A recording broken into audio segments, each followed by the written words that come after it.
Hey, what's going on? This is Peter from Beer Today, Beer Tomorrow, and BTBT wants to wish you all a Happy New Year. We're very excited for the new year, and we hope you are too. We've got a lot planned for 2018, and we kick off the year with an awesome show featuring owner and head brewer at Strong Rope Brewery, located in Gowanus, Brooklyn, New York. Before we start the show, we'd like to remind you that the BTBT store is open and in full effect, so visit BeerToday.com to get your custom-made 16-ounce logo glassware. The perfect pour from the perfect beer deserves the perfect glass, and you can grab yours today. Also at the BTBT store, we've got dope BTBT logo tees that will have you styling and profiling. Visit the BTBT store at BeerToday.com for all of your BTBT needs. Now pop a few brews if you got 'em, and enjoy the show. Cheers. What's going on? This is Beer Today, Beer Tomorrow, kicking off our very first show of 2018 here at Strong Rope Brewery. Cheer. Guys, how are you guys feeling? Good. Feeling good.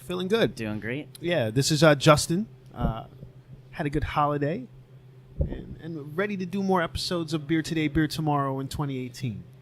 Oh, yeah. This will be the first of many. And today, like I said, we're kicking off our first show of 2018 at Strong Rope Brewery, located in the former Brooklyn Brine Pickle production space at 574 President Street in Gowanus, Brooklyn, New York. This New York State farm brewery utilizes local farm ingredients and is currently using roughly 90% New York malt and New York hops. 100% New York hops and about 90 to 95% New York malts. Excellent. And this family-run business also serves New York State wine and spirits, right? Correct. Without further ado, the gentleman to my left, please introduce yourself to our audience. Yeah. My name's Jason Sahler, the owner, head brewer of Strong Rope Brewery. Yeah. And now, so recently at the 2017 New York State Craft Beer Competition, Strong Rope won the silver for the Amber Red Ale British American Irish Scottish category for Devil's Bathtub. Yep. And you guys also won the bronze in the Imperial Stout and Porter category for Storyteller. Correct. Can you tell us a little bit about those beers? Yeah. They're pretty, kind of like the rest of our styles, pretty classic in terms of what we're, trying to go for. So the, Storyteller is one of our first bottled beers. We did that as well as a barley wine and double IPA. It's just kind of, 9.5% big, malty, chocolate, roast, just really going for a nice kind of classic, probably more towards the British style of things rather than like kind of the more aggressive American style. And then Devil's Bathtub, yeah, again, just a, really classic amber ale, not too aggressive in either the malt or the hops, very clean, good caramel biscuit character, touch of hops just to kind of balance it out. But it's kind of what we go for here. We have a lot of clean American British styles, really kind of just kind of going back to what I grew up on drinking and starting out with. So, yeah. Cool. And what was the inspiration behind the name Devil's Bathtub? I really like that name. Yeah. So I'm originally from Rochester, New York, okay. And there's a Garbage plates. Yeah, everything's garbage plates. Wegmans. Yeah. So and there's a park around there, and one of the kind of glacial ponds there is called Devil's Bathtub. And I always liked the name and kind of wanted to incorporate it, and I just thought it lent itself to a red ale very well. Very cool. And now, so taking a step back, how did you initially get into brewing? Yeah, so I started out kind of going. I originally went to Scotland on a high school exchange trip in like '96, and started, just partaking in the beers that were there. Had you had beers here beforehand? Yes. Okay. Yeah. So we were. Okay. So I had a base of I think the first beer I ever had was a Keystone Light. Okay. When I went to visit my brother in college, and we played Asshole, and Sounds about right. Yeah, sounds about right. Yeah. Yeah. So going to Scotland and kind of going to the old pubs and there was no specific like beer that I remember being the one that was like, oh, this is it. But it was just kind of, they were different beers. They were, Scottish ales, kind of bitters, something that was a little bit more flavorful and a little bit more pronounced. So when I got back here, I started looking for them and went to a place in Rochester called Beers of the World, which is a big beer store. Sure. And they ended up having kits, homebrew kits. And this is like 2001, so I didn't know anybody that was doing it or really kind of making their own beer at that time. So we're like, oh, let's try it. And I think we got like an amber ale and a pale ale. It was like the two first beers to brew. And kind of from there, just kind of kept taking steps, and it grew and grew until I got to the city and had really small apartments. So it shrunk and shrunk. But eventually, yeah, it was kind of doing it enough, and started entering competitions. Was in the Brooklyn Wort back when that was around, like in 2011. No, wait, yeah, 2011ish. And I took first place in Judge's Choice for our brown ale, and which we still have today. But I took it off the menu right now just to put on the New York Common that we have. Anyways. And then it just kind of went from there, and it took, so it was a long process. What was the moment to you when you said, hey, like, beer is going to be my life?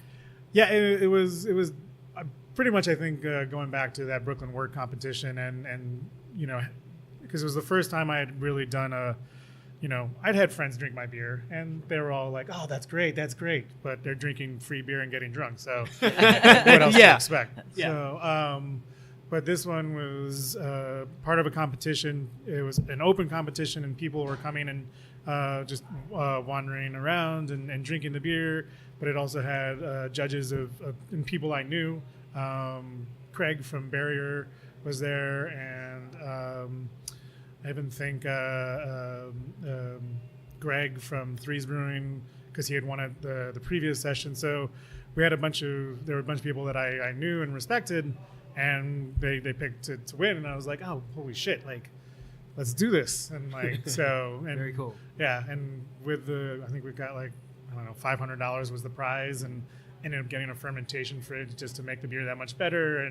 But it was from there that we started like developing a business plan, kind of coming up with the identity that we wanted for the brewery and all that stuff. So kind of piggybacking off of Justin's question. So even before that, was there a specific beer or beer style that you brewed and you were like, yeah, this, I can make this happen. This is really good. The brown ale was probably JJ Bullerak's brown ale was probably the one that I brewed the most. But I think Devil's Bathtub was one that I had brewed previously. Storyteller was also one that I brewed. So I carried over a lot of those beers that we had done homebrew, but I would say the brown ale, and that was kind of the mindset that I was in. I didn't do a ton of IPAs. I didn't do a ton of pale ales. It was a lot more, kind of focusing on the maltier side of things, which is a category or area that I still think is pretty neglected by a lot of current beer trends. Yeah, America. I've been to Australia and all over New Zealand and the UK as well, and I always feel like the range is, if America's on the left, super hoppy, and the UK is on the right, super malty. Yeah. And then Australia and New Zealand are kind of like right in between, in the middle, yeah. I think one way or the other. But it's definitely like those are the ends of the scale, in my opinion. And even that is, I feel like, just kind of looking at the trends of what the popular beers of the UK, and it's starting to change as well. I mean, so many people are doing the Northeast IPAs, and even just when kegs took over there, that kind of revolutionized their mindset of what a beer is. Yeah, yeah. So kind of so now you won those competitions. You knew that beer was going to be your life. At kind of at a snapshot level, I guess. What was the process like from having that thought all the way up to opening day here at the brewery? About a lot of headaches, I'm assuming. A lot of headaches. Sleepless nights. About 4 years of looking for a space, and 4 years. Yeah. Well, so part of it was developing the business plan. We wanted, because I was coming in from a home brewer perspective, so I didn't have commercial brewing kind of experience. So we wanted to really make sure that we had kind of a sound business model and do it right. So we didn't want to just jump in. Not that even if you have experience, you should just jump in. Everyone should have like a sound business model. But yeah, so we did it relatively methodical and kind of came up with the plan. And part of that changed because of the New York State Farm Brewery license that came into effect in 2012.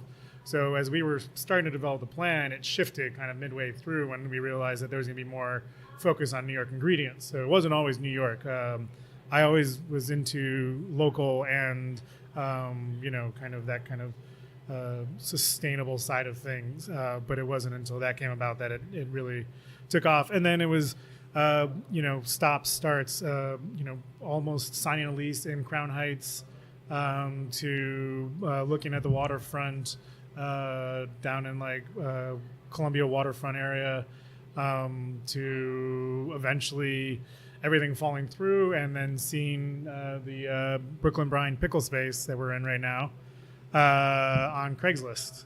On Craigslist. On Craigslist. Wow. Yeah. Wow.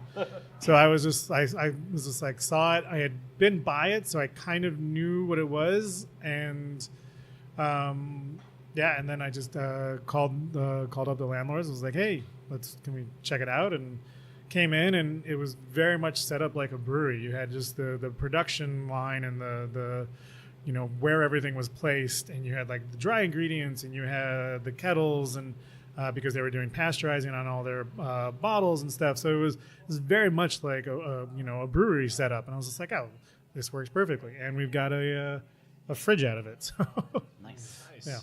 Nice. So yeah, I mean, but that went from about 2011 and then opened in 2015. Wow. Wow. So, and your the brewery equipment, right? Some of the equipment here has a bit of a history, right? Yeah, most of it actually has a bit of a history. We got the majority of the equipment that we have right now from Rockaway Brewing Company. Shout out to them. Yeah, Yeah. As well as Transmitter Brewing. We got a couple. We got our hot liquor tank, as well as our some of our small bright tanks, and then we just this year got a couple of the bigger 5-barrel tanks that you see behind you. Those, they're a little bit more robust in terms of design. The other ones have got us through the first 2 years, but there's plenty of drawbacks to the scale of the equipment and the capabilities of the equipment. Okay. Now, what is your day-to-day like? Like, how many hours a week or a day or hours per day are you doing strong rope things? 24. 24. I mean, it really is just. I mean, if we're not doing something here at the brewery, we're doing something. We're on doing emails. That doesn't sound good. Yeah, let me not do that. I guess not. So it's the trials and tribulations of a brewer. Yeah, our crowler machine just broke, so I gotta go. We'll that figure sounded that like a out in crowler, a yeah. second. Yeah. Okay. All right. Well, shit. Do you want to take a break? You want to go check on that real quick? Yeah. take Let a me go pause. take a look. Let's at take a it. pause. Yeah, Let's We'll Okay. take a pause. We'll take a pause. Thanks. We'll be back. So hey, it's Beer Today, Beer Tomorrow. We are back and had a little bit of a mishap. Can you tell us what just happened to the crowler machine? I can't exactly tell you what happened to the crowler machine. I can tell you that it is not working at the moment. One of the arms kind of got stuck in place, so it's holding the can kind of hostage at the moment. It's going to take a second or a little while for me to take that apart and kind of figure out what's wrong. So I'm not going to do that right now. Yeah, maybe Now- the beer SWAT team. Yeah, exactly. I guess it's not a common thing to have a crowler, right? So what has been your experience with that? in general? It's been great. Okay. I mean, we've gone through a lot. People People have really enjoyed it, and it does well. I think it's a good kind of alternative to growlers. Even our regular growlers, we don't have glass growlers. We have the stainless steel ones, which are an awesome alternative, but it's a lot more expensive to get that. And then, it's cheaper to fill it up later. But the crowler, right off the bat, is it's a good alternative and an easy solution for beer to go until we have cans. So do you just recycle those after, or do you bring them back, actually? They're recycled. Unfortunately, they're not reusable. Gotcha. So yeah, kind of same idea as a can, but same execution as a growler. Right.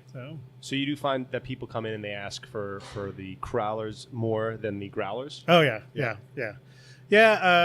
People don't want to carry their own growlers around with them, and then the stainless steel ones we have are a little bit more expensive. So we do give a discount on the first fill that you have. But yeah, it's people definitely like are getting crowlers more than they are growlers. And now, so switching gears a little bit here, we have a beautiful row of flights ahead of us. Can we talk about some of these beers? Yeah. Do we just want to go down the line, or I guess yeah. I mean, Is these there are a plan of attack? yeah. What's the plan of attack here? It is in order. So I think very quickly I can just kind of walk you down what we have. Mm-hmm. Starting off with our first one in the first tray from left to right, we've got King of Edgerton, which is our blonde ale. Again, going for that super classic, blonde ale, not overly hopped, which I think is, again, with the over hopifying of almost all beer styles. We wanted to really kind of distinguish these blondes from as being very clean, crisp, not overly hoppy. It does have hop character. It does have a nice hop character, but it's not aggressive in any way. It's about 4.6, 7, something like that.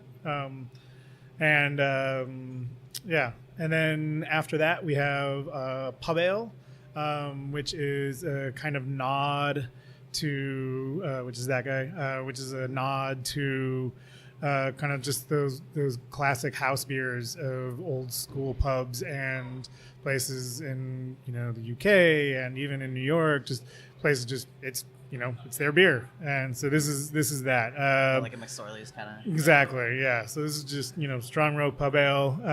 It's a really nice balance. Obviously, a little bit more malty than the blonde in terms of color. Still crystal clear, but it's got a good little touch of nuttiness, a little caramel. A sweet character, but like a nice dry finish.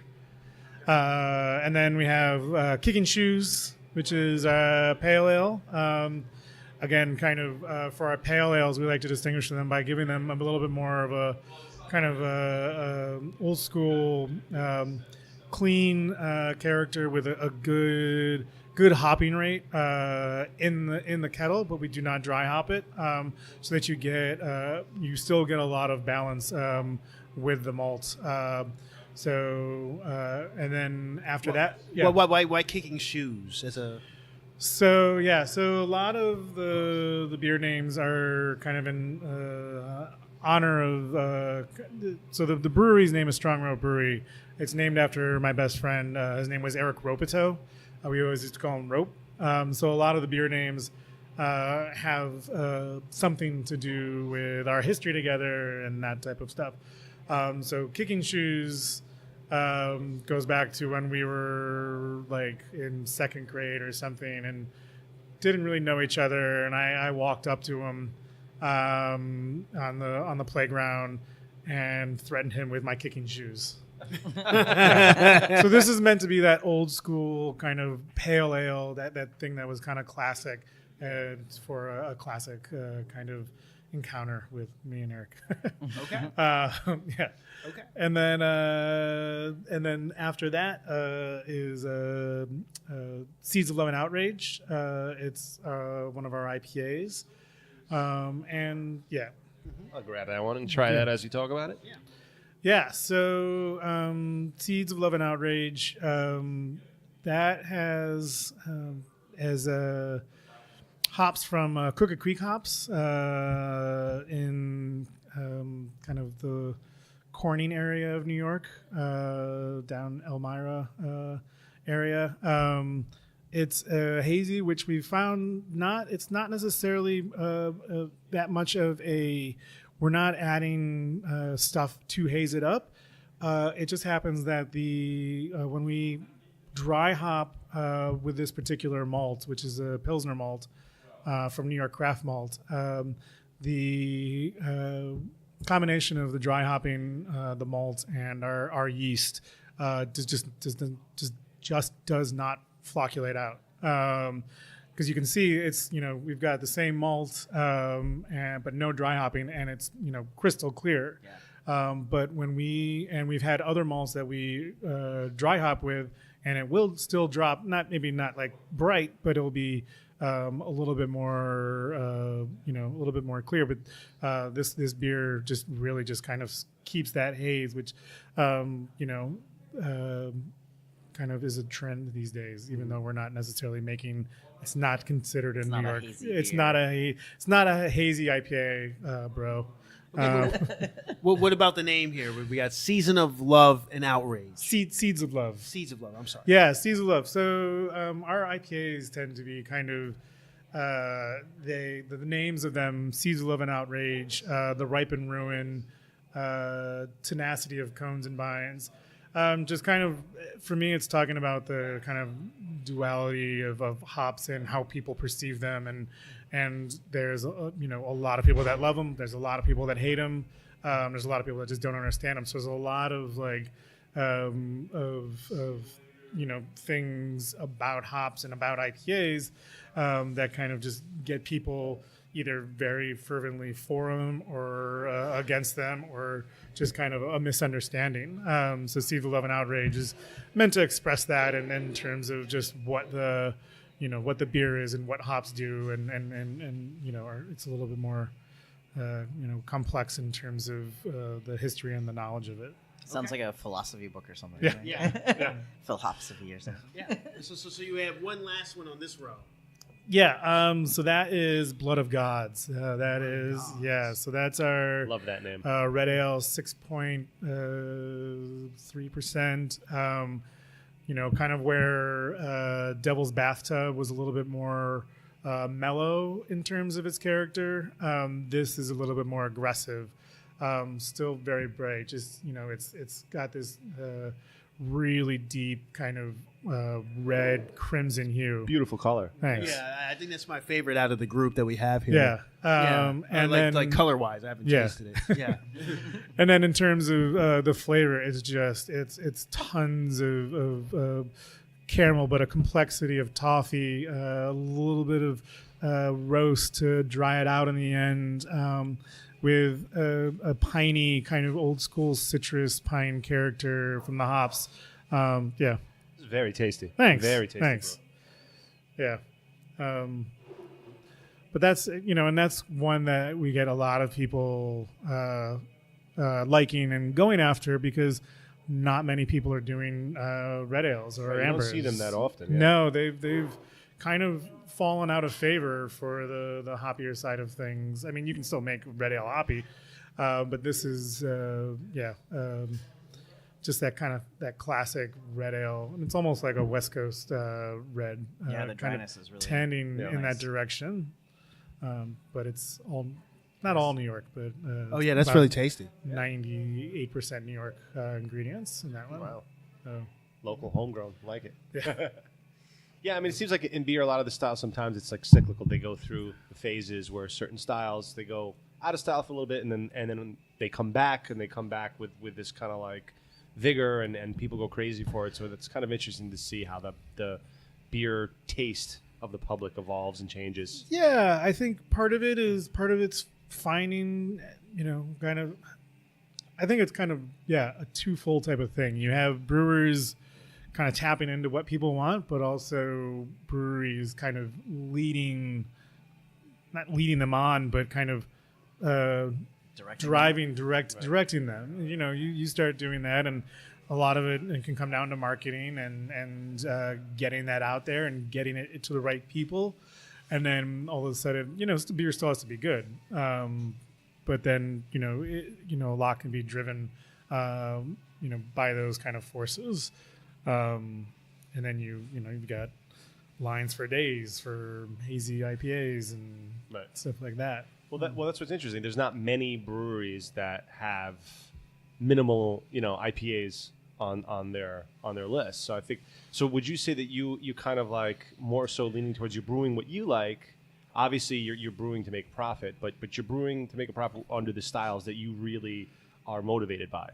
Yeah, I mean, I like to have a balance. One for myself, for our tap room, but I also like to have a balance within the market. So if you look at the breweries that we're around, you've got Threes down, just a couple minute walk from here. You've got Other Half, and you've got Folksbier. And we're all very different in terms of beers, styles, and execution, and just what we're bringing. So, where people come here and, they might not be like, oh, well, you only have one IPA on draft.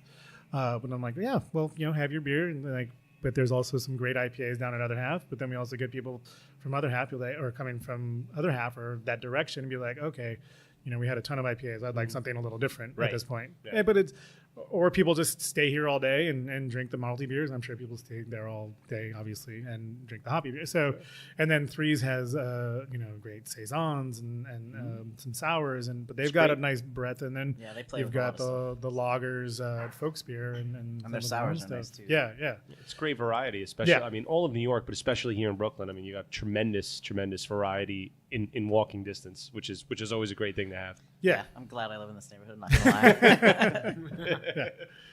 So we got another. So now we get into the darker world here, and we have another row here. Can you take us through these beers? Yeah. So that first one, that top left one, is Common Spaces. We actually just put that out right now. That is a New York Common, which is a nod to the Kentucky Common, kind of that historical beer style.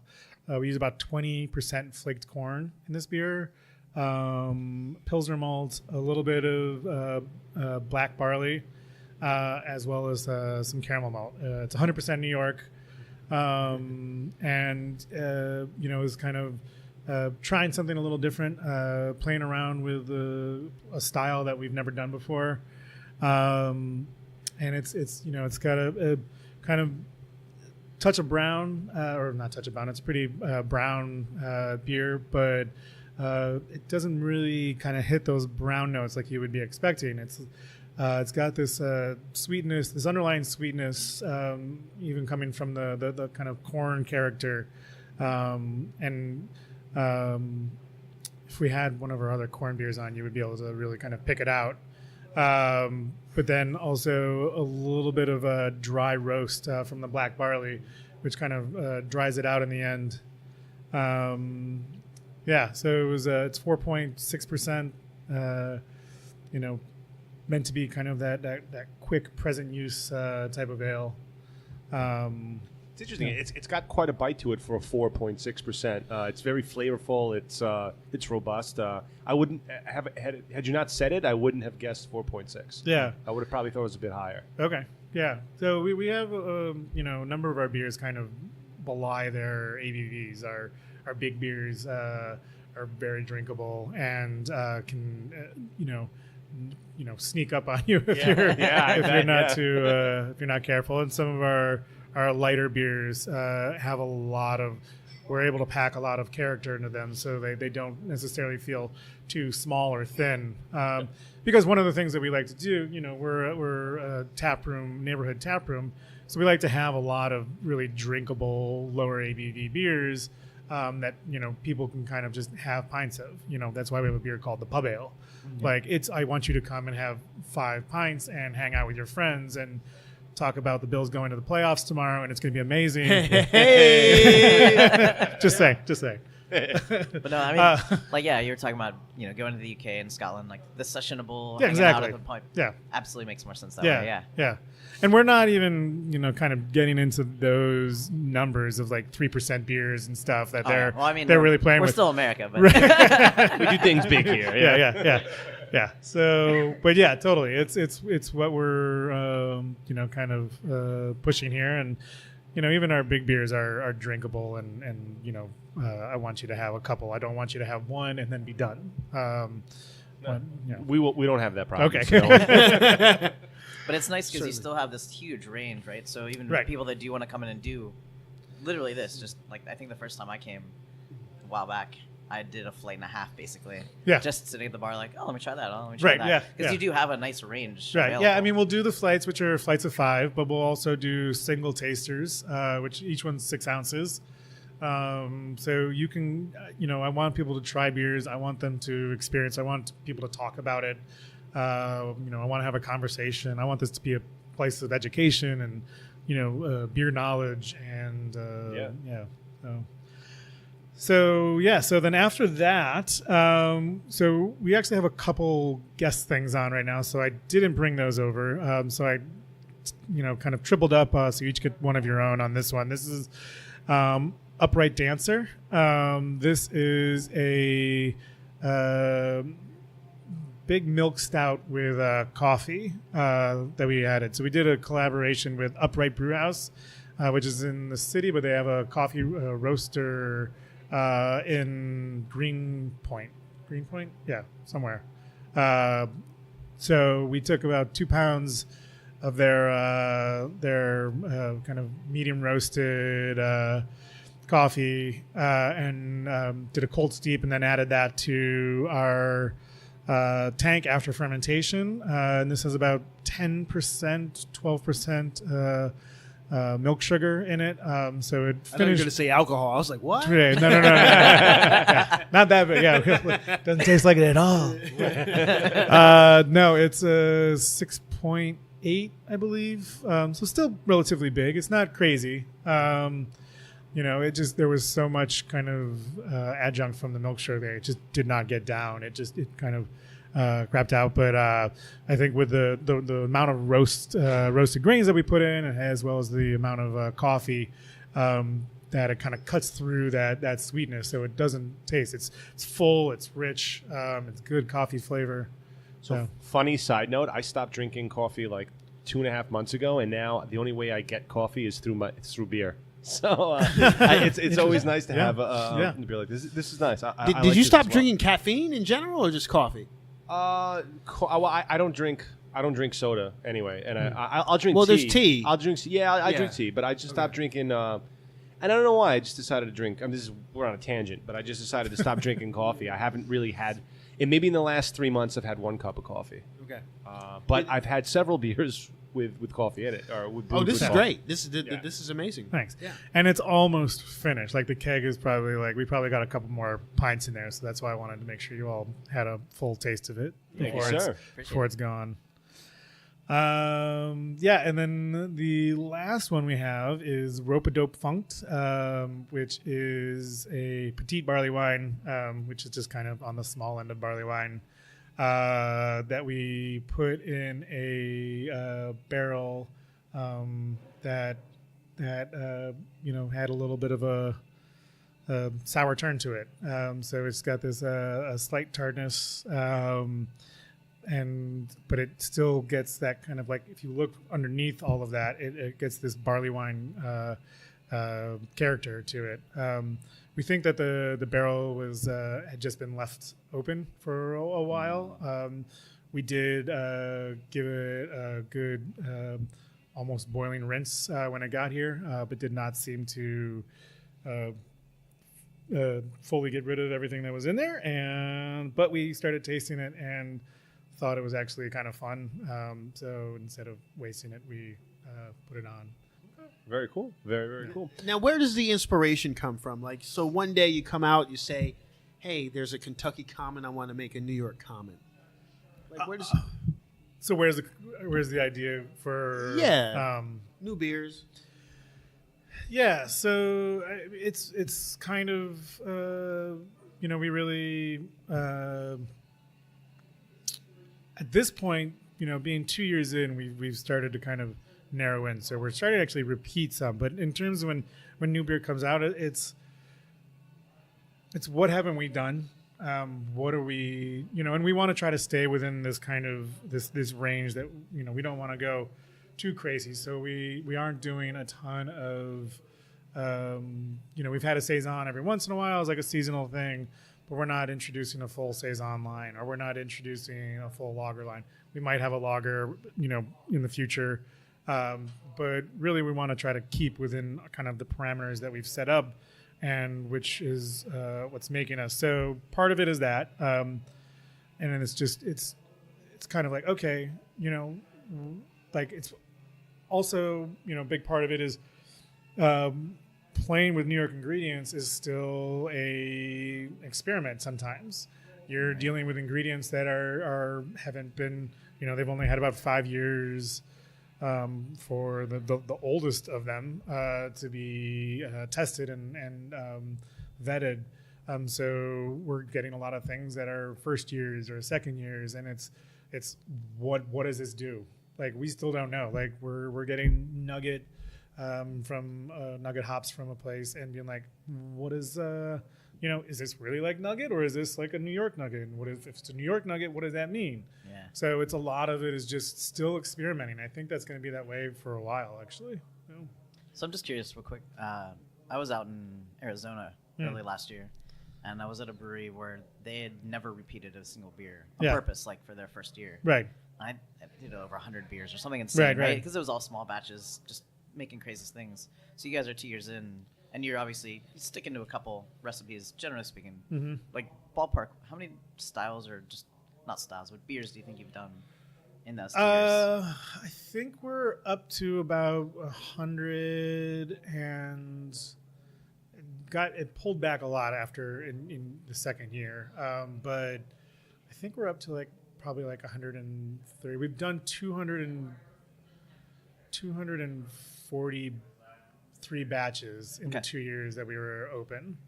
And I think we did about half of those were probably unique beers. And it's become a lot more pared back from then.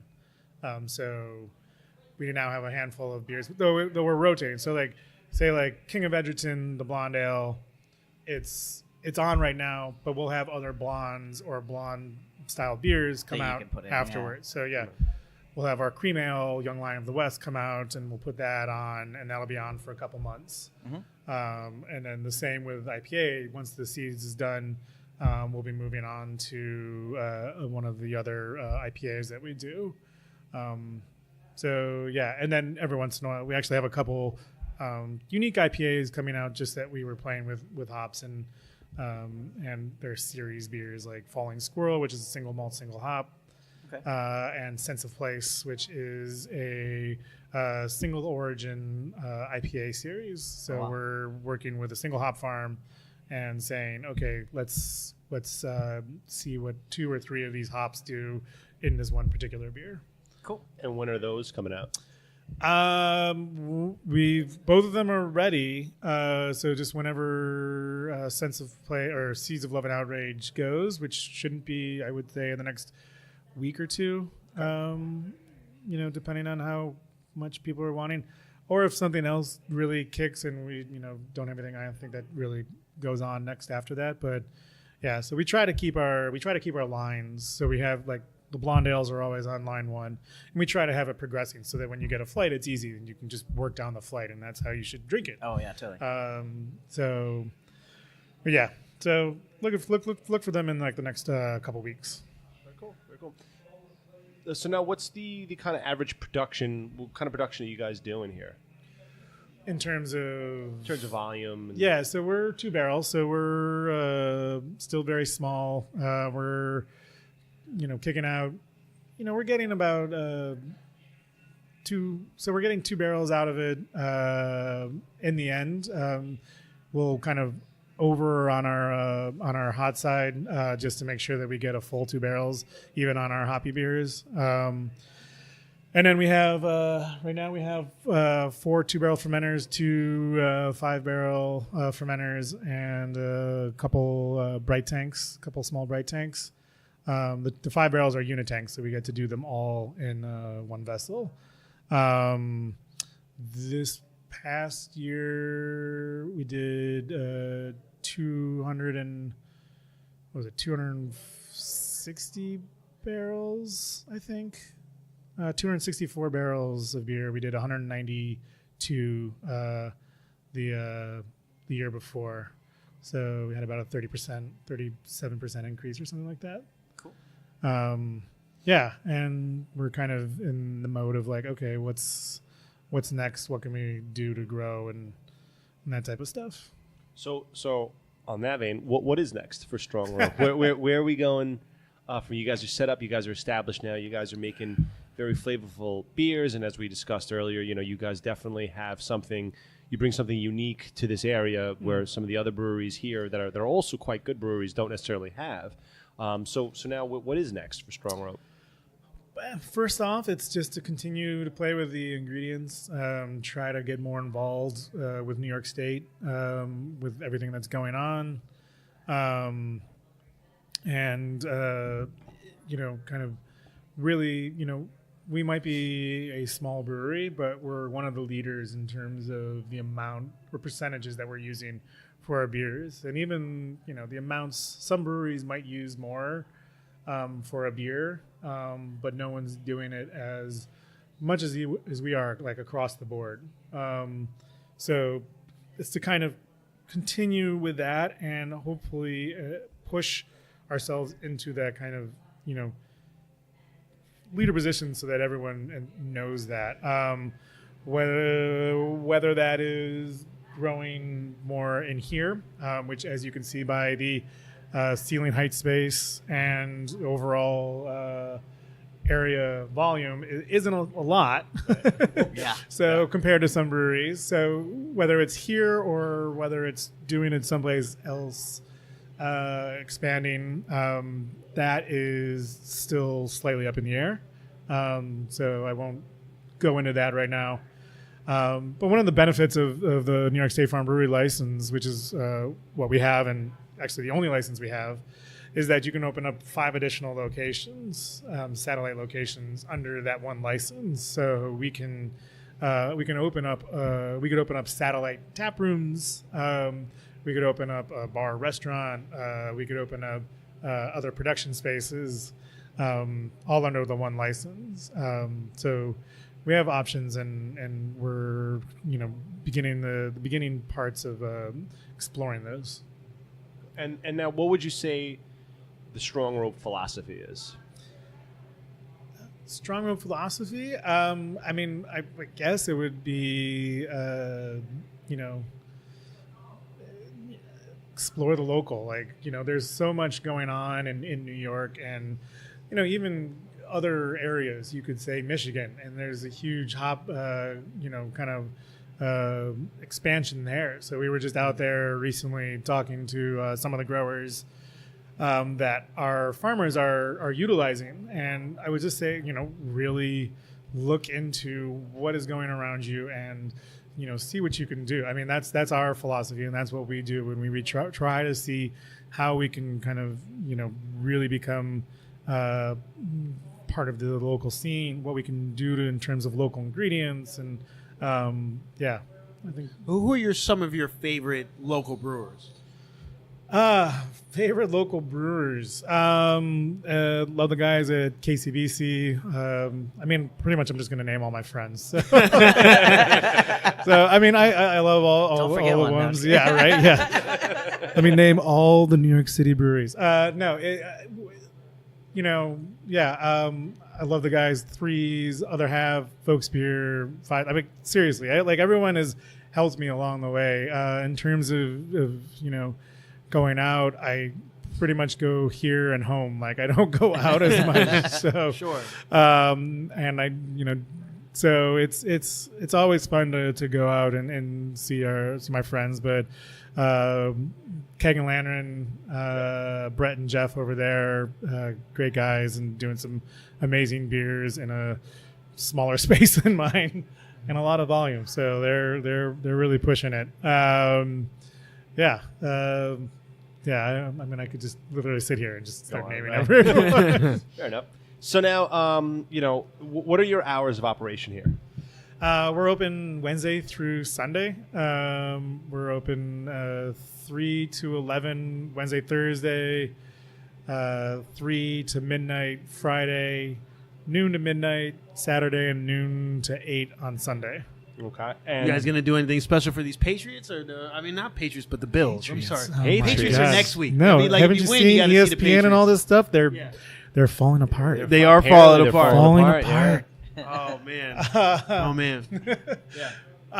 No, we're not. I'm gonna go someplace else.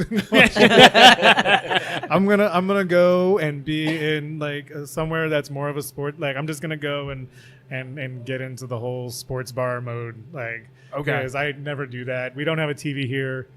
We try to keep it kind of that. We probably will at some point, and that tomorrow would have been a good excuse to do it. But no, I don't know where I'm gonna go yet, but we're gonna go watch it and drink a lot of beer. So when you're not drinking your beer, when you're out and about, like tomorrow, right? You don't know where you're going to end up yet. What kind of beer are you drinking? Is it always a craft beer? You may be drinking some other types of beers. Usually when I'm going out, around like in New York City, it's probably a craft beer or it's a cocktail, usually whiskey based. But depending on where I go, it changes depending on what they have. We went down to Mexico over the holidays, and Modelo Especial was like the drink of choice that entire week. Yeah. So, When was the last time you had like a Miller or a Coors? I'll give you a Pibber even too. I mean, I don't think it was that long ago. I'm pretty sure I went somewhere that's all they had, and so I'm